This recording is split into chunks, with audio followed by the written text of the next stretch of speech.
Diary का एक पन्ना। 26 जनवरी 1930 को गुलाम भारत में अंग्रेजों के विरोध के प्रतीक में पहली बार स्वतंत्रता दिवस मनाया गया था।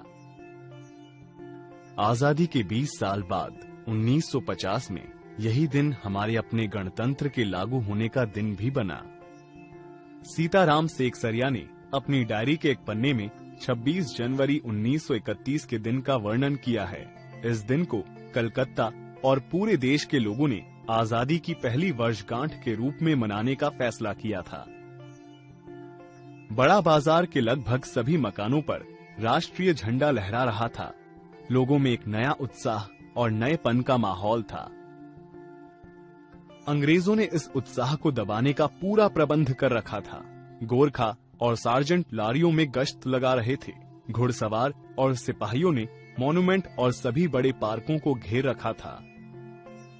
कलकत्ता में सुभाष चंद्र बोस ने जुलूस निकलवाने का इंतजाम किया था।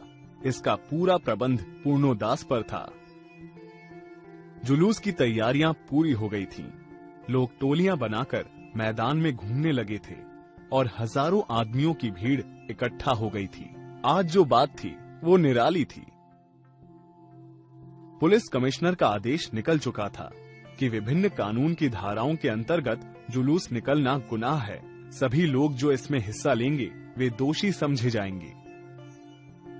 कानून भंग करने का इतना बड़ा प्रयोजन इससे पहले कभी नहीं हुआ था। सभी लोगों की उपस्थिति में स्वतंत्रता की प्रतिज्ञा पढ़ी जानी थी। सरकारी तंत्र के द्वारा रोकने के बाद भी लोगों में अपूर्व उत्साह था। सरकार को खुला चैलेंज देकर ऐसी सभा पहले कभी नहीं की गई थी। ठीक 4:10 पर सुभाष बाबू जुलूस लेकर आए तो उनको चौरंगी पर ही रोका गया, पर भीड़ की अधिकता के कारण पुलिस जुलूस को रोक नहीं सकी। मैदान के मोड़ पर पहुंचते ही पुलिस ने लाठियां चलानी शुरू कर दी। बहुत आदमी घायल हुए। सुभाष बाबू पर भी लाठियां पड़ी, लेकिन फिर भी वे जोरों से वंदे मातरम बोले जा रहे थे। लाठियां खाकर क्षितिज चैटर्जी के सिर से भी खून बहने लगा। उधर स्त्रियां मॉन्यूमेंट की सीढ़ियों पर झंडा फहरा रही थीं और घोषणा पत्र पढ़ रही थीं। सुभाष चंद्र जी को पकड़ लिया गया और गाड़ी में बैठाकर उन्हें लाल बाजार लॉकअप में भेज दिया गया।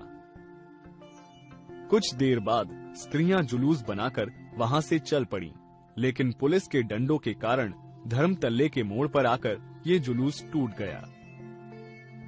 लगभग 160 आदमी चोट खाकर अस्पतालों में पहुंच चुके थे और पकड़े गए आदमियों की संख्या का तो पता ही नहीं चला। इस घटनाक्रम के चलते लेखक ने कहा है कि आज तो जो कुछ हुआ वो अपूर्व हुआ है।